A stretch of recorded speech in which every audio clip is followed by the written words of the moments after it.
bonsoir à toutes et à tous. Je déclare donc ouverte cette séance et conformément aux dispositions de l'article L21 du Code général des collectivités territoriales, je vous propose de désigner comme secrétaire de séance Anne-Laure Duval, qui demande de procéder à l'appel nominal. Jacques Richard. Présent. Joseph Masson. Présent. Christian Dumont. Gérard Périgaud. Présent. Daniel Bretel-Renaud. Présente. Emmanuel Perron. Présent. Marie-Annie Boisière. Présent. Marie-Christine Herbert-Ducot. Michel Ravaillé. Présent. Moi-même, Anne-Laure Duval, présente. Claude Jambon. Présent. Anne-Sophie Blot. Présente. Pascal Coumalot. Présent. Pascal Vitre, donc absente, mais a donné pouvoir à Madame Masson. Camille Bossard. Absente. Alain Vanier. Liliane Lubatsky. Présente. Jean-Paul Berchaud. Présent. Manuel Tourelle. Présent. Éric Lemonnier. Virginie Dumont. Absente. Carole Arnaud. Présente. Pascal Audet-Carrion. Sandrine Métier. Jean-Robert Pagès absent, mais a donné pouvoir à Madame Métier. Valérie Brosse. Oui. Et Serge Fraleux absent, mais a donné pouvoir à Madame Arnaud. Merci Anne. Je constate que le quorum est respecté, la séance peut commencer. Et je vous propose de rajouter le point que Daniel vous a envoyé en fin de semaine dernière concernant l'adhésion au contrat d'assurance qui risque statutaire du CGD 35. Au point numéro 1, ça concerne le rapport d'activité de la commune du Val-d'Ille-le-Vigne. C'est un rapport que chaque commune doit prendre acte. Vous en avez sur la table derrière vous si vous souhaitez.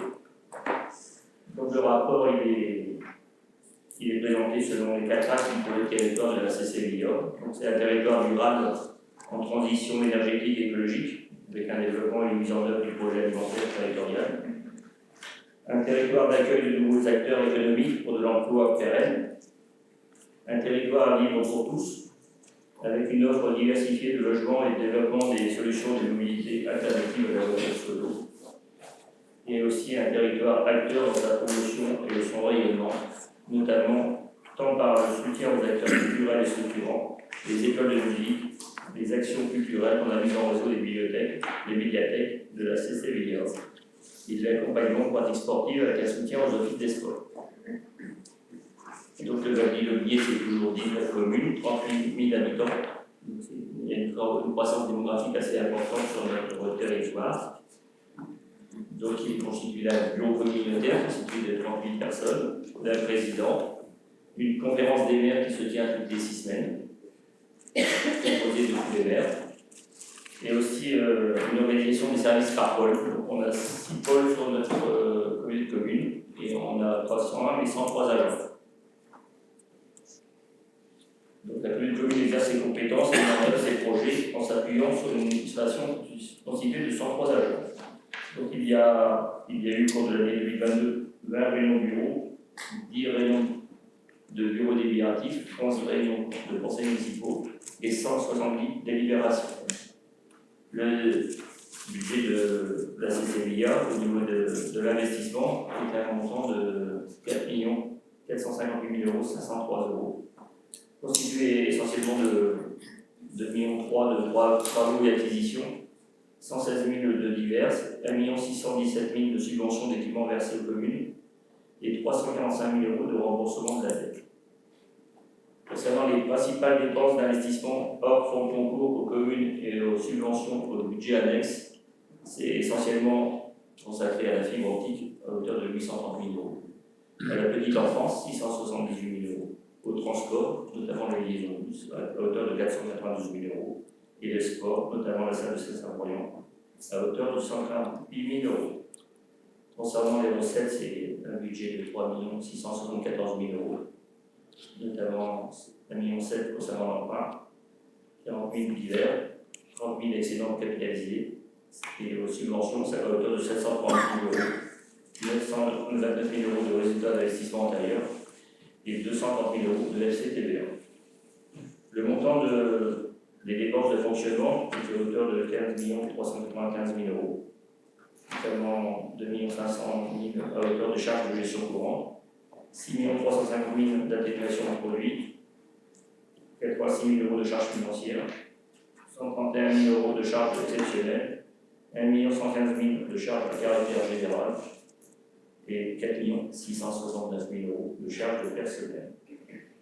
Concernant les recettes, ils se montent à hauteur de 20 619 000 €, notamment de 3 433 000 € de résultats de fonctionnement antérieur, de 10 260 000 € d'impôts et taxes, dont l'impôt direct à hauteur de 9 986 000 €, 3 508 000 € de produits et services de redevances ordures ménagères, à hauteur de 3 500 000 €. Autres dépenses, atténuation de charges et produits exceptionnels. Concernant le valide immobilier, il y a eu l'année dernière une vidéo concernant la présentation de la CCVIA, en sachant que l'année prochaine, à l'Étang-Boulay, il y aura la flamme olympique qui passera au mois de juin. La date est notamment aussi le PLUI qui a été modifié en 2021, qui définit les règles de construction et d'occupation du sol à l'échelle de nos 19 communes. Nous avons aussi un CODEVIA qui a été installé en 2017, qui est une instance participative de réflexion et de débat. Donc, il y a eu 5 réunions plénières, 2 temps forts et 50 réunions de travail. Donc, le CODEVIA est invité par le Valais immobilier à faire des études concernant spécifiquement les mobilités solidaires et inclusives et à participer aux ateliers de conservation du bilan à mi-parcours du PLH, le plan local de l'habitat. Donc le PLH, concernant le PLH, on a fait un bilan mi-mandat, parce que c'est de 2019 à 2024 le PLH. Donc nous avons fait un bilan l'année dernière. Et au niveau de notre territoire, et notamment de la commune de Saint-Omer-de-Ligné, la commune de Saint-Omer-de-Ligné, qui est un pôle structurant de bassin de vie en devenir. Donc on est le seul pôle structurant de bassin de vie en devenir, parce qu'il y a Melès qui est un pôle structurant de bassin de vie. On a des pôles d'appui de secteur, c'est la commune de la Mézières, et on a des pôles de proximité qui sont les communes voisines.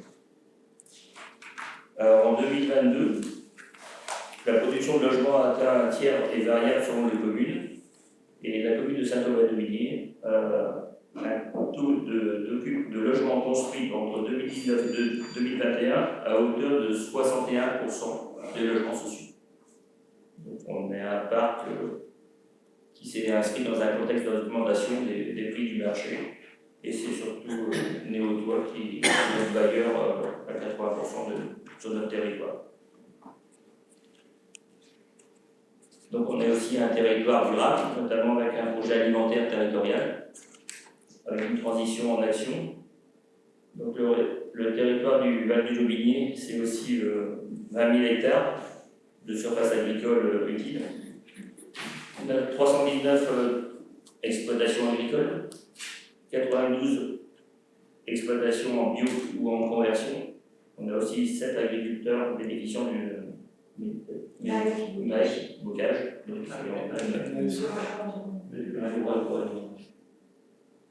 Donc on a un projet alimentaire territorial assez dynamique sur notre territoire. Donc on a également aussi un schéma de la trame verte et bleue, avec des restaurations de la prairie publique de la région de Défense et de la restauration de la double du prieuré à Gare. On a aussi un territoire durable, notamment dans la transition écologique et énergétique. Donc on a 135 MW d'électricité renouvelable sur une puissance installée de 163 kW, soit 18% de la consommation globale des bâtiments communautaires. On a aussi sur notre territoire, au niveau compétence de SPANC, c'est l'assainissement non collectif. Donc il y a des contrôles permanents aussi. On est bien implanté avec la filière bois également, pour 17,5 tonnes de paillage vendu, 150 tonnes de plaquettes stockées. On est affilié aussi avec la lutte contre les espaces invasifs, notamment avec un prestataire pour les frelons asiatiques, qui ont décédé, 431 nids détruits au cours de l'année 2022. On a aussi une activité économique et d'emploi sur notre territoire, puisqu'on a 5,8 taux de chômage sur notre territoire.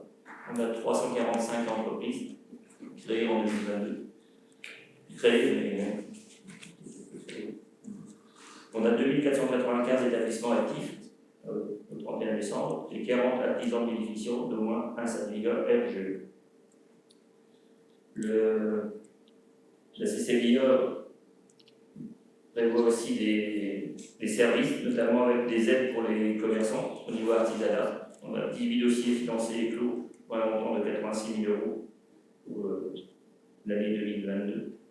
On a des accompagnements d'entreprise. On a aussi des initiatives avec la ville de Rennes. Ce dispositif est destiné à aider les créateurs et les repreneurs de petites entreprises. Donc cette année, en 2022, 10 projets ont été validés.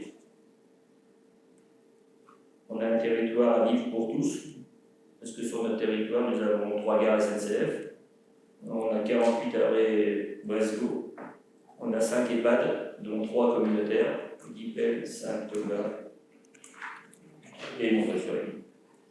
On a 2 chantiers d'insertion, dont un communautaire.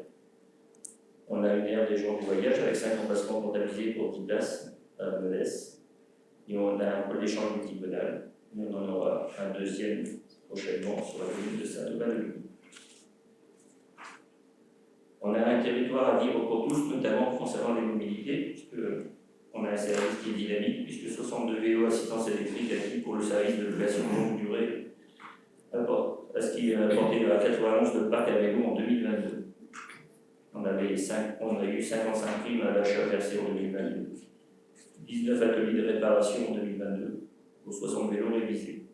Nous aurons l'année prochaine, au mois d'avril, un atelier de réparation qui se tiendra sur le marché de la commune de Saint-Thomas, un samedi matin, avec la participation de Breslo sur notre commune.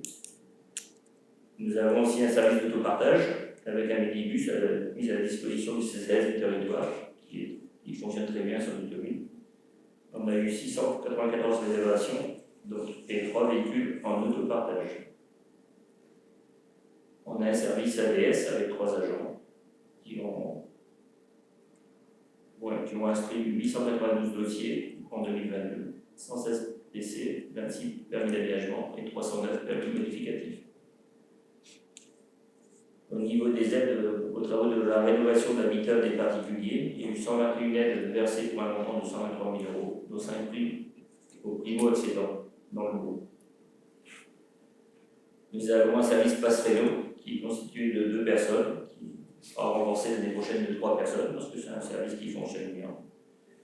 Et qui a eu notamment 556 prises de contact en 2022, 122 ménages accompagnés, et 91% des demandes concernent des travaux d'économie d'énergie. On a adhéré aussi pendant 3 ans à un service Bricobus qui concerne des visites pour des dossiers très lourds et qui nécessite un accompagnement. On a eu 10 chantiers, 15 visites d'accompagnement et 10 chantiers solidaires. On a aussi un accueil de logement d'urgence. 3 familles ont été accueillies en 2022. On a aussi un service petite enfance avec une action du RPE, donc 125 familles et assistantes maternelles reçues en rendez-vous. Il y a eu 930 contacts téléphoniques et 291 ateliers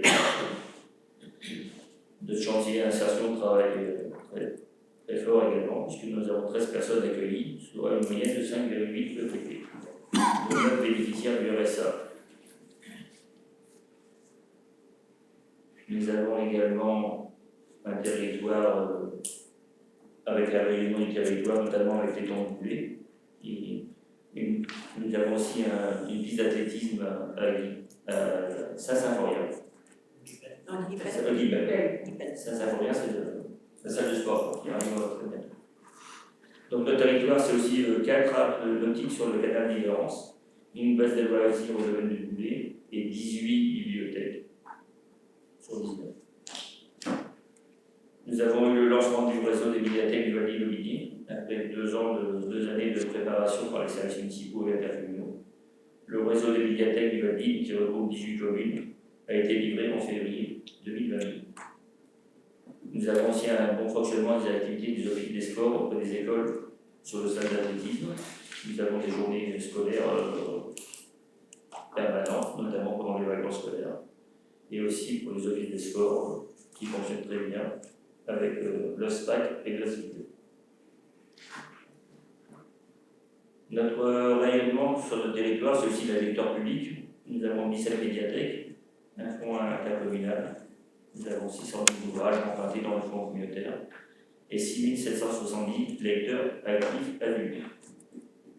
Donc, prochainement, il y aura le stade d'athlétisme communautaire et nous avons aussi nous avons eu aussi la remise des instruments aux élèves de l'école d'Andouille de Ville.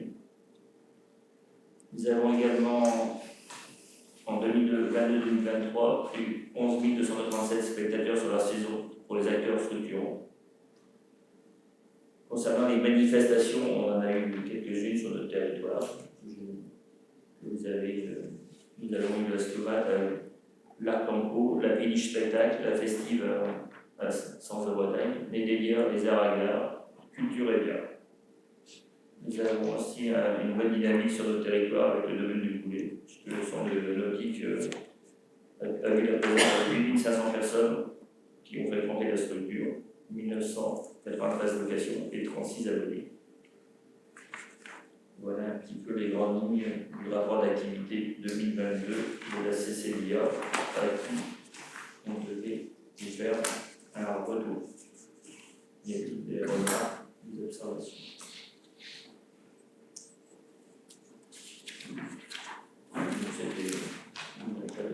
Il n'y a pas de délibération, c'est une prise d'information.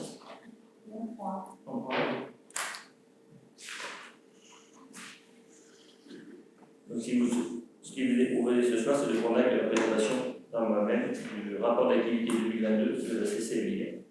Merci. Le point suivant, c'est le groupement de commandes partage de lever le réseau et schéma directif en vue de la prise de connaissances assainissement. Oui, donc en application des valeurs et différents pénaux, la compétence assainissement collectif sera transférée des communes aux EPCI ou plus tard le 1er janvier 2026. Un travail de mise à jour de l'état des lieux techniques et financiers des services a été relancé par la CCLIA depuis le début 2023. Lors du Covid dédié en date du 28 septembre, il a notamment été rappelé l'obligation d'information au service d'assainissement en matière de connaissances patrimoniales. Dans le cadre de la réforme PICT de 2012, les gestionnaires de réseaux non sensibles devront disposer de plans géoréférencés de classes de précision 1 avant le 1er janvier 2026 pour les secteurs en unité urbaine et avant le 1er janvier 2032 pour l'ensemble du territoire. Il avait arrêté ministériel du 21 juillet 2015 et les ouvrages devront disposer du diagnostic périodique des systèmes d'assainissement du territoire bilan avant le 31/12/2025 pour les systèmes de plus de 20 équivalents habitants. Compte tenu des contraintes et de la nécessité de disposer d'une bonne connaissance du patrimoine avant de pouvoir définir le niveau des services ainsi que le mode de financement du futur service d'assainissement communautaire, il a été convenu de procéder à la réalisation d'un groupement de commandes pour réaliser ces prestations d'amélioration de la connaissance patrimoniale. C'est pourquoi les collectivités ont convenu de créer dans l'application de l'article du Code de la commande publique un groupement de commandes. Le projet de convention est annexé à la présente note. Il prévoit de passer un marché de prestations uniques de services pour évaluer les réseaux d'eau usée de schéma directeur sur l'ensemble des systèmes qui ne disposent pas encore d'un tel schéma ou dont le dernier schéma aurait plus de 10 ans, au 31 juillet 2025. La durée ne pourra pas excéder 2 ans et au plus tard, à la fin du marché public, l'objet du présent groupement commun. Le coordinateur sera la communauté de communes. Les missions du coordinateur sont notamment de procéder dans le respect des règles prévues par le Code de la commande publique à l'organisation des opérations de sélection du ou des groupes contractants pour le marché visé à l'article 1 de la présente convention pour lequel le groupement a été constitué. De signer le marché, de notifier au titulaire et de l'exécuter au nom de l'ensemble des membres du groupement. De rechercher les financements et perception des aides pour l'ensemble des membres. De suivre l'exécution du marché et de refacturer le code-part aux membres du groupement. La concertation sera assurée tout au long de la mission par la CCLIA et les membres du groupement. La commission d'appel d'offres sera donc celle qui qui représentera la CCVIA. La répartition des charges de déduction faites des subventions attendues directement par la CCVIA, le montant total TTC restant sera réparti entre les membres du groupement. La clé de répartition du montant de ce marché est définie comme suit. Pour les opérations de levée de réseau, selon la prestation réalisée sur le système d'assainissement de chaque membre du groupement. Et pour le schéma directeur, ce sera au prorata du nombre d'abonnés du système d'assainissement de chaque membre. Il est par ailleurs précisé que les dépenses et recettes associées à ce groupement de membres seront affectées aux sections des budgets de la CCVIA et des communes. Afin de lancer le marché dès la fin de l'année 2023, ces opérations ont d'ores et déjà été prévues budgétairement. Il conviendra que les communes prévoient également ces sommes dans leur budget annexe d'assainissement. Vu les moyens de référents pénaux, vu la réponse de la DICT, vu la règle ministérielle relative au diagnostic périodique des systèmes d'assainissement, il propose au conseil municipal d'approuver les modalités de réalisation de cette convention convenant pour la réalisation des levées de réseau et le schéma directeur des logés selon les modalités énoncées précédemment, d'autoriser le maire à signer la convention de groupement selon le projet annexé et de prévoir les crédits nécessaires au budget annexe assainissement.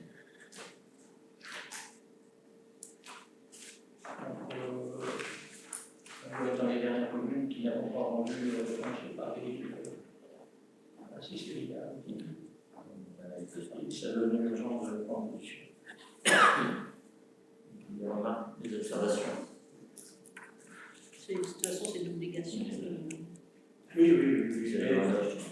Il va quand même falloir qu'on sache au niveau de notre budget assainissement ce que ça va représenter comme budget. Ce que je disais, on ne sait pas. Non, on a des réseaux qui sont référencés, qui sont connus, qui sont géolocalisés pour les derniers qui ont été faits dans la ZAC. Donc, on verra. On a quand même un linéaire important de réseau, tous ces 23 km. Tout ça va être relevé. Merci là. Y a-t-il des oppositions, des abstentions? Je vous remercie. La motion c'est toujours toi. Modification demandée au PLU. Oui, on en a vu en fin d'année dernière, au début de cette année, qu'on avait inscrit la modification numéro 3 qui est toujours en cours.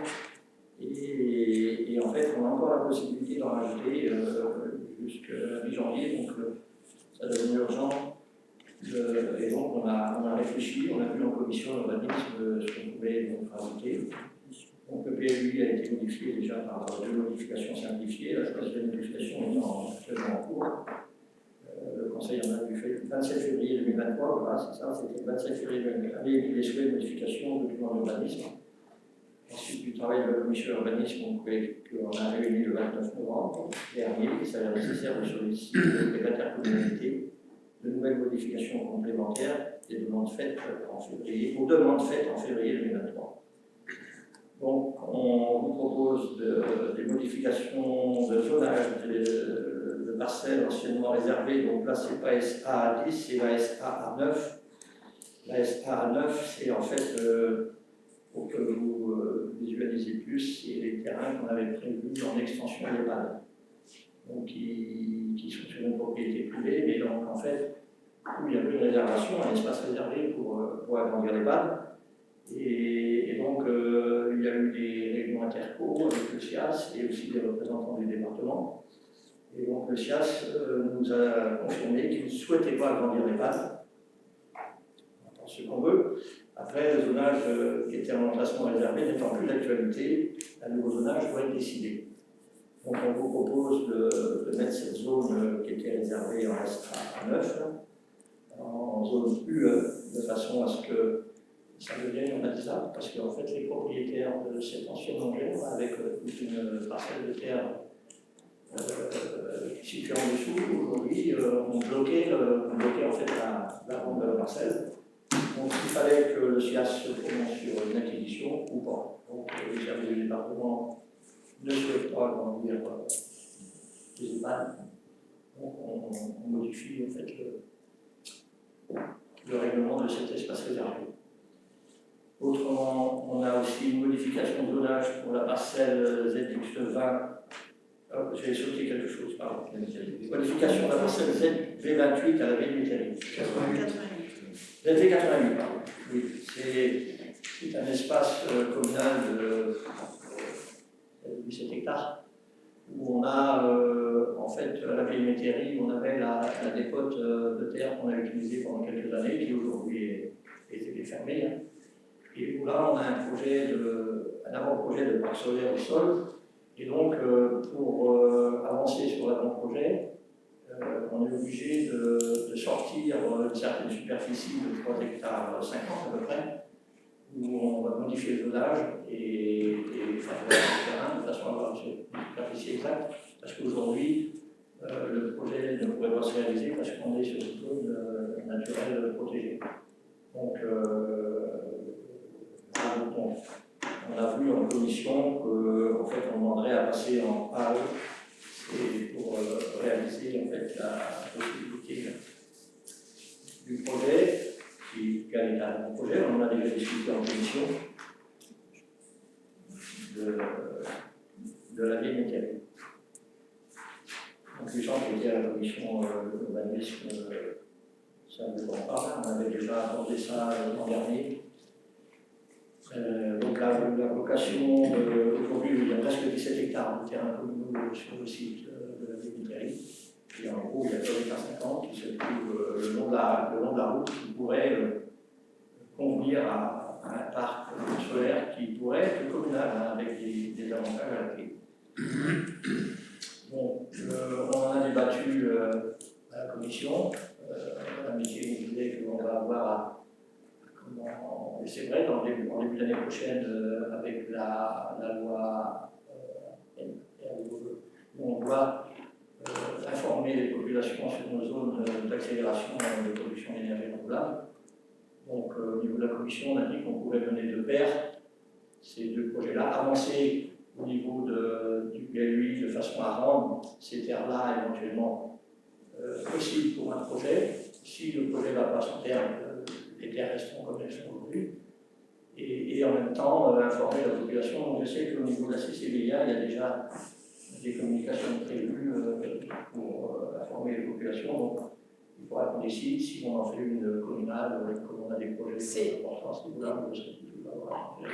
Excusez-moi de vous interrompre, mais les zones d'accélération des ENR, c'est la compétence de la commune. Donc, c'est bien à la commune de décider de la manière dont elle va communiquer. C'est pas la commune qui va organiser cette communication et cette information du public qui me semble indispensable avant de mettre des projets. Enfin, on en a discuté en commission, décider de modifier des zonages sans information préalable. Non, mais gênant. On en a discuté assez longuement pendant la commission. Je savais par déjà les intermédiaires qui travaillent sur les projets d'énergie renouvelable qu'on avait, la loi est sortie au printemps, hein, et donc on avait jusqu'à décembre, normalement. Normalement, on avait jusqu'à décembre, mais comme les délais vont pas être respectés, ça a été repoussé jusqu'au 31 mars. Donc, je pense que début de l'année prochaine, il faudra qu'on se positionne là-dessus et faire de l'information d'abord auprès de la population, et après, on statuera au niveau du conseil municipal. Autrement, c'était le GAREF. Donc, GAREF, c'est modification du zonage. La ZX20 et ZX22, c'est des parcelles qui sont aujourd'hui dans la zone de la N-tiers et qui pourraient, donc on demanderait à changer le zonage pour avoir des projets qu'on remplacerait en fait de la zone UG. La zone UG, vous savez, elle se trouve dans le bas de la Clé, dans une zone qui va risquer d'être urbanisée dans les années à venir. Donc faire implanter dans cette zone UG des équipements collectifs type salle de spectacle ou autre auprès d'habitat, on risque d'avoir des soucis. Donc en fait, on a réfléchi et pensé que les parcelles de la NTR qui se trouvent en dessous du bâtiment relais, ceux qui connaissent l'ancien bâtiment relais, qui est la DX20 qui fait presque 1 hectare, la DX22, une partie de la DX22, mais c'est surtout la DX20 qui pourrait convenir donc, pour faire une zone UG au profit de la collectivité. Mais les zones parce qu'aujourd'hui elle est en zone A3 au profit de zones d'activité. et donc les autres activités seront gérées par la Concom. Donc on va essayer de faire, pas de forcing, mais de faire. En fait, on en a discuté déjà au niveau communautaire, en aparté. Moi je disais que tant que l'éco-parc n'est pas prêt d'arriver à saturation, c'est pas la peine de prendre des terres agricoles aujourd'hui pour urbaniser la zone de la Lutière. Donc la possibilité pourrait peut-être au moins pour une parcelle être à vocation communale. Et autrement, donc, le dernier sujet, c'est pas vraiment des modifications de zonage, c'est des modifications réglementaires qui seraient demandées. C'est un sujet que j'ai porté déjà dans le précédent mandat auprès du Covid, et puis ça passait en fin de réunion quand déjà beaucoup d'élus étaient partis, et donc on n'a jamais réussi à aller jusqu'au bout. Mais donc, les surfaces habitables des agriculteurs, leurs logements sont considérés comme des logements fonction. Je trouve ça totalement normal, parce que c'est des logères historiquement où il y avait de l'habitat. Logement fonction, c'est plus réservé pour moi à du personnel. Et donc, c'est aujourd'hui ces logements de fonction qui sont ces logements agricoles, les logements d'habitat. Les agriculteurs ne peuvent pas être agrandis au-delà de 150 mètres carrés. On est confronté à ça, et à Saint-Aubin, on a eu déjà plusieurs cas où on a été confronté. On est vite arrivé à 150 mètres carrés en surface habitable. C'est plus dans les longères, souvent il y a du volume. Il y avait d'anciens bâtiments agricoles qui touchaient souvent l'habitat. Je vais rentrer dans les détails parce qu'on pourrait passer beaucoup de temps. Mais donc qui aujourd'hui sont devenus en partie habitables parce que les bâtiments d'élevage, qui les écuries et autres, sont plus d'actualité. Et donc c'est bloquant pour les agriculteurs qui veulent agrandir leur logement, alors qu'en zone agricole, vous pouvez avoir des personnes qui habitent en campagne et qui ne sont pas agriculteurs, et là, le règlement dit qu'ils peuvent aller jusqu'à 300 mètres carrés. Donc pour moi, il y a un souci d'injustice, on va remonter ça, et je compte bien aussi persuader les élus des communes voisines pour qui c'est d'ailleurs pas au courant de ça. De même pour les piscines ne sont pas autorisées sur les sites agricoles, auprès de bâtiments d'habitation agricole. Moi j'ai dit que c'était une injustice flagrante, pour ne pas dire scandaleux. Donc on voit que ces gens-là, quand ils sont dans le domaine de l'élevage, ils font 60 à 70 heures de travail par semaine, et qu'on ne leur attribue même pas un minimum de loisirs. Moi on a eu l'occasion d'en parler dans des commissions, on a eu l'occasion d'aller dans certains pays étrangers. Les enfants ont pu aller dans le cadre de ça, il y a presque des piscines. On a vu, on n'est pas bon, et ça c'est typique au règlement du PLUI de la CCB. Ça, il ne faut pas arriver, tous les agriculteurs ne demandent pas à faire une piscine. Mais aujourd'hui, vous êtes confronté à un règlement qui, aujourd'hui, donc, il y a, les maires ont un pouvoir de dérogation, mais à un moment, il faut peut-être faire comprendre à nos services qu'il faut s'adapter.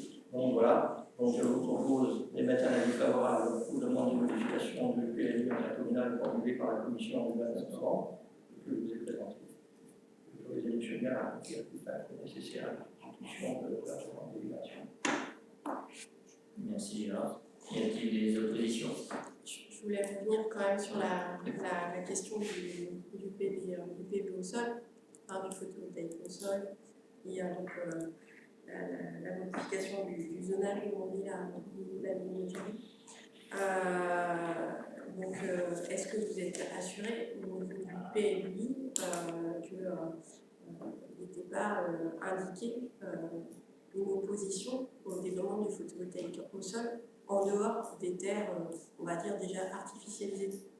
Donc, terres agricoles ou zones protégées naturelles. Je n'ai pas saisi tout ce que vous avez dit parce que vous parlez fort, mais c'est autant. Le PLUI, est-ce qu'il dit expressément qu'on peut changer la vocation d'une parcelle agricole ou en zone naturelle pour faire du photovoltaïque? Justement, on veut la sortir de la zone naturelle.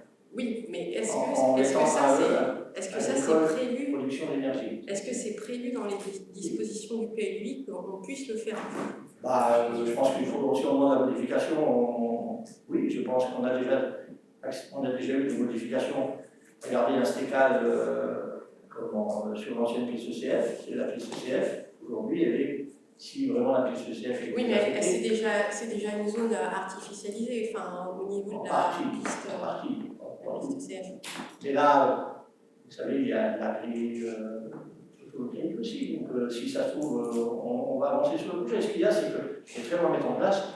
Je regrette, mais avec le réchauffement climatique, on n'a plus beaucoup de questions à se poser. Ici, on ne produit presque rien par rapport à ce qu'on consomme au niveau Bretagne.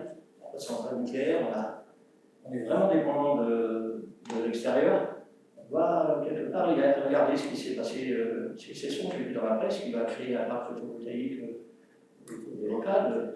Oui, c'est sur des délaissés autour des Ouais. routes. Non, Non, mais mais là- moi je pose la question par rapport à la zone naturelle en fait. C'était Ouais, plus par mais- rapport à ça. C'est possible, puisque les porteurs de projets, en fait, ont déjà étudié, et puis il faut passer par des modifications. On verra. Je Et- crois que Et je crois que c'est gagné. oui. Et est-ce que ce type de projet est soumis à enquête publique auprès des habitants ou je ne sais pas, en fonction de la taille du projet? Ça, c'est la DDTM souvent qui instruit tous ces gros projets là, d'énergie renouvelable, comme les méthaniseurs et tout, vous savez bien. Donc, oui, je pense, hein, qu'il y a une enquête. Alors, juste, il n'y a pas des parcelles plus favorables? Il n'y a pas des endroits Non, parce que là, c'est vraiment des parcelles de piètre qualité. En plus, qu'on a rendu, nous a fait économiser beaucoup d'argent sur nos projets terrassement de notre salle de sport en France et d'autres projets là, où on a autorisé les donc, la terre, aujourd'hui, ça a été recensé par le lac Alameda, mais bon, c'est pas des terres de grosses collectivités, c'est des terres de vente. Déjà, c'est 17 hectares là, quand ça a été vendu. Parce que les agriculteurs n'en voulaient pas. Déjà, les agriculteurs voisins n'en voulaient pas, parce que c'est des terres de langue. C'est de la terre pauvre, hein. C'est des terres de langue, ouais. Donc, la commune, elle a acheté le précédent maire, voilà, il avait bien compris l'intérêt, puisque les agriculteurs ne voulaient pas. Il avait acheté, il a fait une réserve foncière, et quand le chêne romé a été démarré, il a proposé aux agriculteurs évincés de redistribuer les terres, c'est ce qui a été fait pour au moins 3 agriculteurs évincés. Et on leur loue ces terres-là, un petit loyer. Ils auraient préféré garder leur terre du chemin. C'est sûr, c'est comme ça. Voilà. Donc l'opportunité, elle se fait parce que vous avez été approché par l'opérateur, c'est ça? Et c'est le SDE surtout. Moi, on est en contact avec quelqu'un du SDE qui est là pour conseiller les collectivités sur des projets d'énergie renouvelable, que ce soit du photovoltaïque, de l'éolien ou autre. Lui, il est mandaté pour ça, on l'a rencontré déjà plusieurs fois. Je l'ai invité à venir nous expliquer tout l'intérêt en fait, de vulgariser la production d'énergie renouvelable auprès du bureau. Il se déplace aussi lors de conseils municipaux. Si vous souhaitez, lors d'un prochain conseil, il pourra vous expliquer le bienfait de toutes ces productions d'énergie renouvelable pour le territoire. Effectivement, personnellement, ça m'intéresse. Parce que là, on vient d'avoir un champ qui a été fait à côté de la déchetterie, là, sur le massif. Oui, ça c'est. Oui, mais ok, là on loue une partie, nous et le Sumitom, on loue une partie du foncier. Mais ce n'est pas un parc communal. C'est l'opérateur, il a investi, il a créé son parc, on va faire un compte rendu de presse, je pense, en connaissance, puisque j'ai des éléments maintenant de Kenya. Mais il n'y a aucun retour, à part le loyer du terrain, il n'y a aucun retour vers la commune. Là, le projet, c'est d'être partenaire du projet avec une production électrique où on maîtrisera le coût. Et aujourd'hui, tout nous indique qu'on pourrait bloquer le prix du kilowatt à 25 centimes, alors qu'aujourd'hui, on paye presque 40. Et le prix de l'électricité, vous savez très bien, il ne va pas aller en baissant. Et donc, toutes les communes qui aujourd'hui s'orientent vers un parc solaire communal, c'est vraiment par souci financier pour sécuriser en fait, le prix de l'énergie pour la collectivité.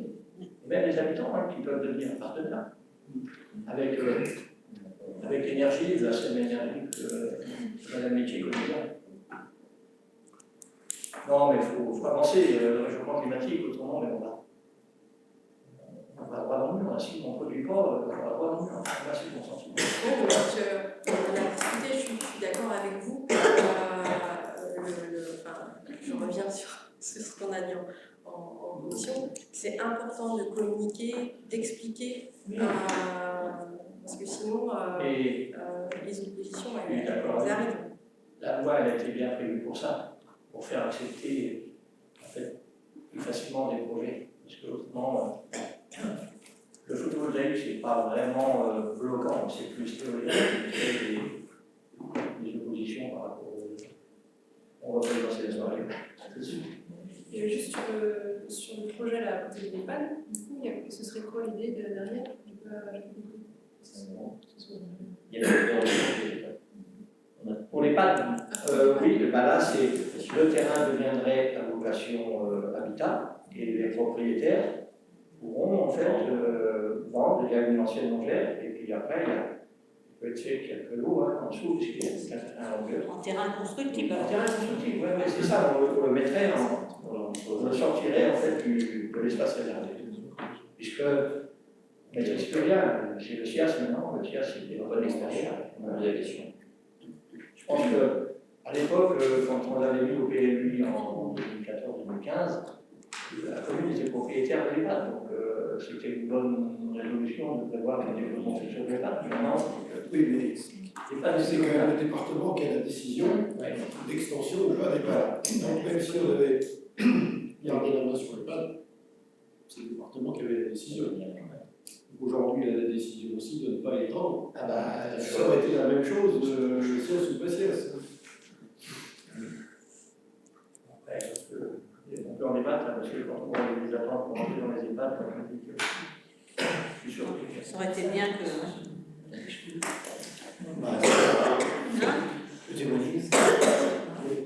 Merci Gérard. Y a-t-il des oppositions? Vous allez pouvoir? Oui. Des abstentions? Merci. Au suivant. Vous avez 8 demandes de création d'un stakeholder. Oui, donc là, c'est quelque chose qu'on a déjà vu il y a un an ou deux. Donc, toujours pareil, on rappelle que le PLUI a été adopté en février 2020 et donc la commission urbaniste a dit en 29 novembre 2023 il s'avère nécessaire de solliciter auprès de l'intercommunalité la création d'un STECAL.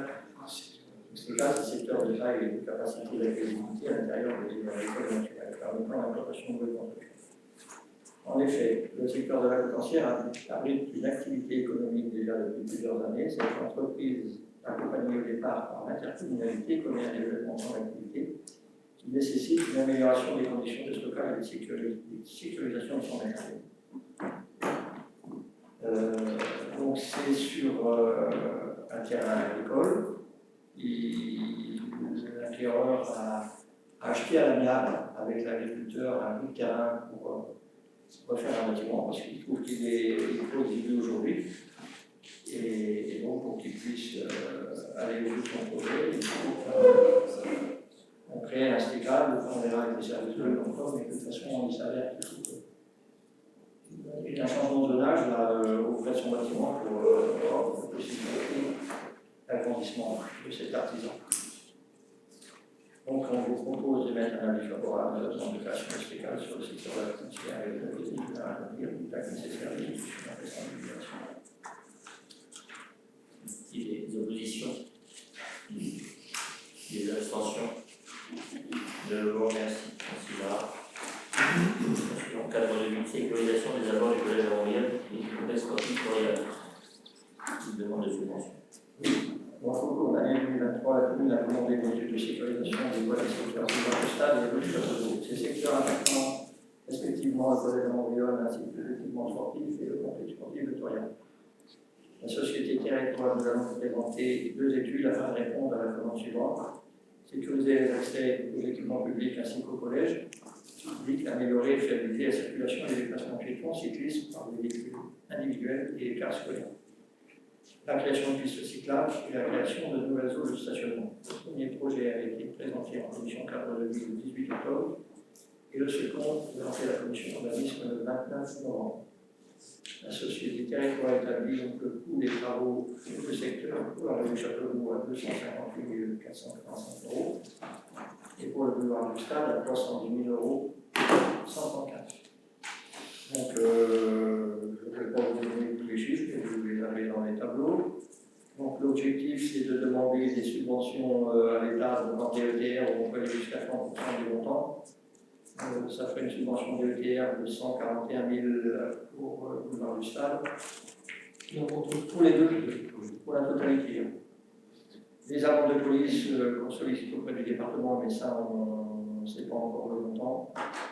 Et sur son propre, on aurait 399 à débourser. On aurait aussi une signalisation, mais ça, c'était dans la rue de Château. Donc, il vous est proposé d'émettre un avis favorable au projet de sécurisation du secteur boulevard du Stade et rue du Château d'Eau, de valider le plan de financement présenté pour la réalisation du projet et de solliciter auprès du service de l'État une subvention dans le cadre de la DETR 2024 et de solliciter auprès du département de l'Yvelines une subvention relative des répartitions des amendes de police pour l'année 2024. Merci, Gérard. Je ne me souviens pas d'avoir vu le deuxième projet en commission urbanisme de sécurisation. Alors, le 29 novembre, si c'est marqué, c'est que. Je ne peux pas être arrivé. Non, c'était encore de l'avis. Et on n'a pas abordé les. Moi, j'ai vu le premier projet. Oui. Je Bah, qui est ne sais pas voir le sensiblement deuxième. le même que le deuxième, hein. Il y a eu des petits aménagements. Non, parce que le rapport de la commission urbanisme. On l'a pas vu, non? Non. J'en ai peut-être parlé, mais. Hein? Il a vu les plans, un peu C'est en octobre. Non? C'est bien en cadre de vie et urbanisme, on avait dû réunir les deux le 18 octobre. Oui. Donc après, il fallait bien avoir des montants pour solliciter les subventions auprès de l'État. Sur les marchés sont passés, il y a des appels d'offres de réaliser, pour des montants comme ça. Ouais. On aura l'occasion de revenir. Mais en gros, c'était du stationnement devant le terrain de Torial, c'était du stationnement, augmenter le stationnement sur l'espace vert devant le terrain synthétique. Savoir si on était en sens unique, Voilà, savoir si on était la rue en sens unique. Oui, ça, on a eu cette discussion. Par contre, vous parliez du deuxième, d'une deuxième présentation le 29 novembre, je ne me souviens pas. Non, je pense pas que c'était pas. Je pense pas. On va peut-être aborder. On a eu la discussion sur, voilà, il y a eu le sens montant, descendant, etc. Pas le projet définitif, entre guillemets. On attendait des deuxièmes devis de territoire. Vraiment, c'était pour le plan. Là aussi, c'est de la sécurisation au niveau des cartes. On va faire des stationnements pour les bus, parce qu'aujourd'hui, c'est un peu anarchique. Une voirie piétonne le long de la clôture du collège.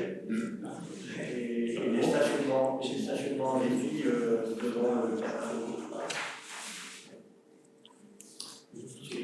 C'est des aménagements prévus pour sécuriser en fait au niveau des piétons et des vélos et des bus. Merci, Gérard. Y a-t-il des oppositions? Des abstentions? Je vous remercie. Le point suivant, enfant jeunesse, école maternelle, choix de logement, demande de subvention, place de mer 2024. Pardon, vous avez fait voter? Oui. Oui. Ah, je m'abstiens, s'il vous plaît. Ah, bon. Oui. Il n'y a qu'une abstention. Alors, excusez-moi, on découvre le truc là, on n'a pas un plan, rien, c'est comme d'habitude quoi. Avec, On peut faire confiance à vos élus qui siègent dans la commission. elle a dit qu'elle les a pas vus, les projets. Définitivement, non, mais définitivement, le projet, la Non, il n'est pas défini. On a évoqué les deux. C'est une proposition. Il peut être, mais à quel moment il va être modifié? Après, il n'y a rien d'arrêté définitif. On nous demande dans la délibération d'approuver un projet, donc ça veut dire qu'il est définitif. Sinon Est-ce que les riverains ont été sollicités là aussi? Est-ce que vous avez posé des questions? Vous avez Les riverains, vous avez l'histoire, il y a pas monde. On a quelques-uns. Au niveau de la commission, quand ça a été présenté, c'est plutôt bien perçu. mais c'est pas la question. Est-ce qu'on n'est pas sur la commission? La question n'est pas là, c'est que le projet, à l'issue de cette commission, on a dit qu'il fallait qu'on le mûrisse, qu'il y avait des modifications à faire, des ajustements à faire. Ce qui est, enfin, voilà, c'est le travail d'une commission. Et à la suite de cette commission, on n'a pas vu Alors, le on veut faire projet. mûrir les projets, aucun temps fou, et le temps passe. Oui, ça s'appelle la démocratie, ça. Là, c'est une demande de subvention. Les demandes de subvention, elles sont à faire avant le 31 Dans décembre. la délibération, on ne demande pas juste de valider le fait qu'on va demander une subvention, on demande d'approuver le projet. C'est pas tout à fait la même chose. Eh bien, un projet un avis favorable au projet de sécurisation. Vous ne vous tracassez pas, c'est quelque chose qui va dans le bon sens. C'est pas quelque chose qui va aggraver la situation. On dit pas, Après, le but, c'est contraire. vraiment d'avoir d'abord les subventions. Oui, Après, une fois que le projet sera à la phase on opérationnelle, vous leur présentera. là, il y aura une On augmentation. vous leur présentera. Les marchés sont lancés là.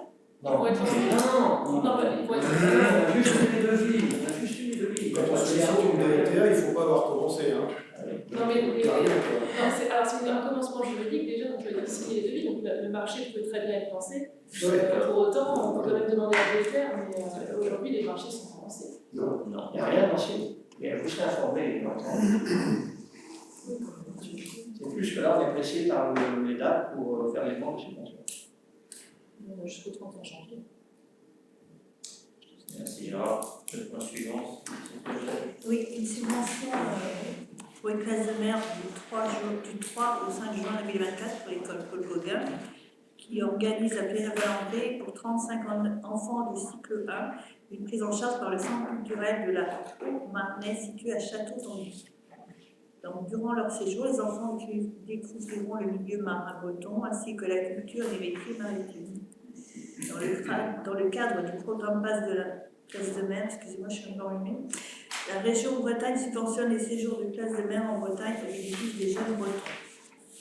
Vous avez le budget provisionnel en dessous dans le petit tableau, donc en transport, les dépenses pour 1190 et les hébergements 5881, ce qui fait un total de 7711. Pour les recettes, une subvention passe classe de mer 1575, la participation des familles 2100, l'APE 1971 et la participation d'école 1425. Donc il est proposé au conseil municipal de solliciter auprès de la région Bretagne une subvention de fonctionnement dans le cadre de l'organisation de la classe de mer pour l'école Paul Gauguin. Merci. Merci à tous les ans. Y a-t-il des oppositions, des abstentions? Je vous remercie. Le point suivant, convention de prestation de conformément aux dispositions du Code rural de la pêche maritime et des articles L21 1-22 et L21 1-24 notamment, que chaque commune doit disposer soit d'une fourrière communale à la et à la gare des chiens, des chats et des rangs pour des obligations, soit du service d'une fourrière établie sur le territoire d'une autre commune. Dans le cadre de ses pouvoirs de police fédérale, pour le maintien de la salubrité publique, conformément à l'article L211-27 du CRPM, il appartient au maire de faire capturer les animaux errants non identifiés, sans propriétaire ou sans détenteur, et ceux vivant en groupe dans les lieux publics de la commune. Une convention avec la société Streppa arrive à échéance le 31 décembre 2023. Il convient de la rénover. Une nouvelle convention a ainsi été rédigée et soumise à l'approbation du conseil municipal de l'État. Il vous est proposé d'approuver la nouvelle convention à conclure avec le chenil de Claire Vaillant pour la mise en place d'une fourrière animale. Vous m'autorisez moi-même à signer la dite convention. Et des oppositions. Est-ce que c'est encore le chenil? C'est béton. C'est béton. Ça fait des années. Oui, ça fait des années. Non, c'était le chenil du confort. Ça fait des années, on travaille. Oui, ok, d'accord, ça ne change pas de. Pour information, il a souvent été sollicité, de temps en temps, j'ai pas le. Oui, ça arrive, des chiens errants. Oui, Il a acheté ça pour les sacs, il faut les récupérer. 150 €. Michel. J'espère que C'est beau, c'est pas beau. Une fois, c'est beau. orange, un petit comme ça. Y a-t-il des oppositions, des abstentions? Merci. Le point suivant, finance de la commune 2024, c'est pas question. Il rappelait, comme c'est dit que conformément à la déclaration 2017 du 18 décembre 2017, la salle polyvalente est mise gratuitement à disposition pour les fêtes annuelles de classe d'âge. Le syndicat est également public auquel adhère la commune, ainsi que 2 fois par an pour les associations subventionnées par la commune hors américain à 30 fois. Pour les associations et structures de la commune, la salle sera donc de plus mise à disposition gratuite. Il y aura mise à disposition gratuite pour les manifestations culturelles ouvertes gratuitement au public, comme les fêtes et les jeux de taille. Dans le tableau des tarifs communaux, donc on commence par la bibliothèque, donc ça commence par les ventes d'ouvrages, c'est-à-dire le désherbage, les pratiques pour faire depuis quelques années, qui sont respectivement à 15 €, 50 centimes, 1 €, 2 €. Donc 15 €, c'est pas la braderie, c'est le livre de M. Juliet, qu'on a en stock, qui a fait le recensement des morts pour la commune de Seconde Guerre mondiale. Donc on propose de ne pas changer les tarifs de braderie des livres à donc 50 centimes, 1 € et 2 €. Pour la pêche, il n'y a plus lieu d'avoir de rideau de pêche puisque la commune ne facture plus rien. Par contre, la carte fédérale de pêche est obligatoire. C'est de la commune.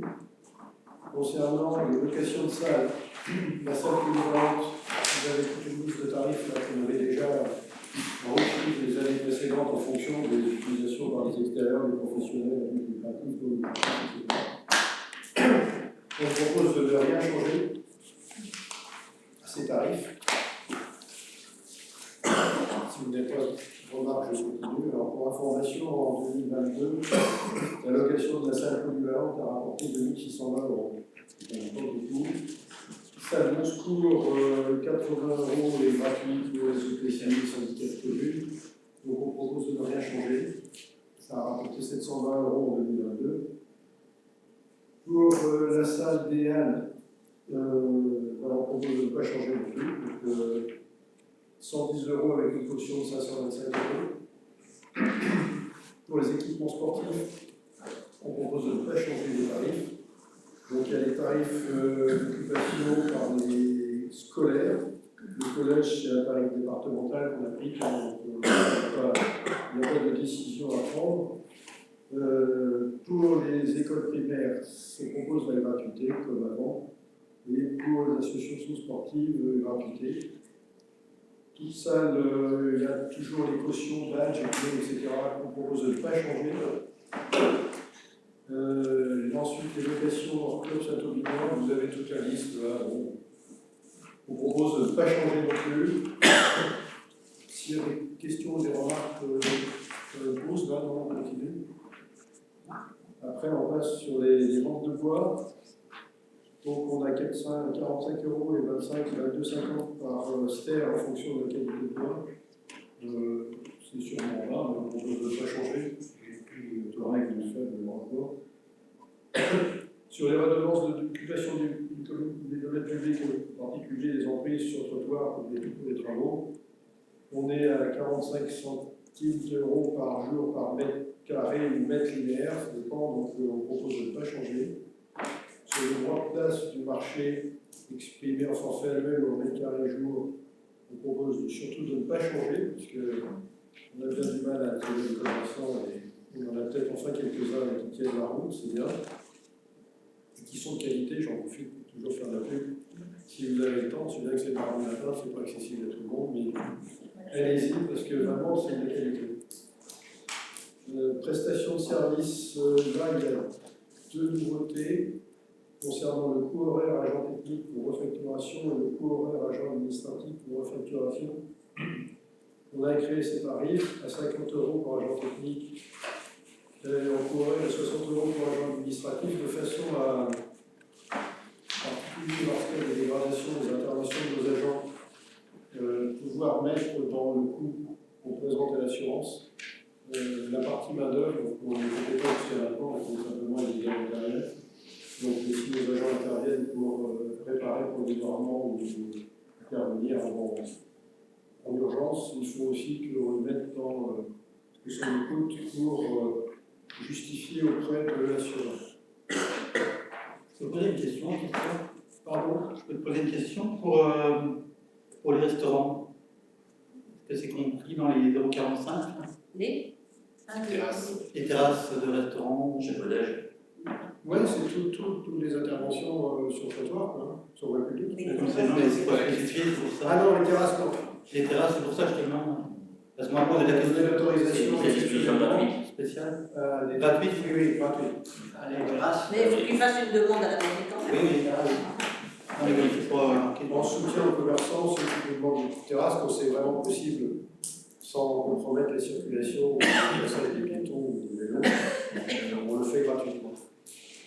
On délivre une autorisation gratuite pour une durée limitée. Ensuite, dans les tarifs communaux, il y a des lagages et des broyages. Les lagages et les aides sur la voie publique. Si on le fait pour un particulier, on fait payer en fonction de ce tarif-là. Donc, on propose de ne pas le changer. Ensuite, il y a toutes les épiceries et les photocopies qui sont faites à la mairie. On propose de ne pas changer les tarifs. Surtout, on a arrondi à des dizaines de centimes, parce que sinon, ça devient infernal pour gérer la caisse. Ensuite, on arrive dans les concessions du cimetière. Donc, on propose sur tous les tarifs que vous voyez là d'augmenter de 1 ou 2 € les concessions, ce qui fait du 1% à peu près d'augmentation. On avait déjà pratiqué une petite augmentation l'an passé. Il est peut-être préférable d'en faire un petit peu tous les ans plutôt que d'en faire une grosse un jour. Donc voilà. Est-ce que vous avez des questions sur cette grille de tarifs qu'on a vue en commission finance? Non. Donc, il est proposé au conseil municipal de fixer les tarifs communaux que vous présentez ci-dessus, et à compter de l'année 2024, ou du 1er janvier.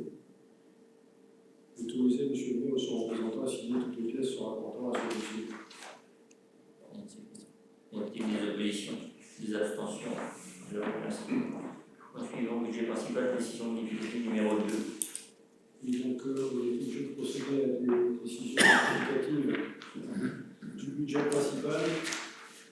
Là aussi, on est en commission finance.